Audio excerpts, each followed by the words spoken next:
buksan natin. I-unbox natin ang supply. Share ko sa inyo ngayon ang mga orders ko for this week na mostly dinadamihan ko yung supplies.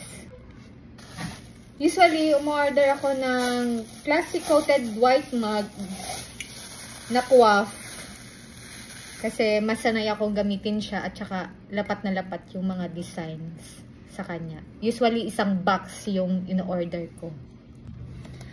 Next ko na dinadamihan ko ng bili ay ang box ng mugs ko. Kasi lahat ng mugs ko kasya dito. Basta 11 ounce. Ang tawag sa box na to is window type box. This week, marami din tayong pa-order ng pad paper. Share ko sa inyo, ang ginagamit kong papel is Copy One.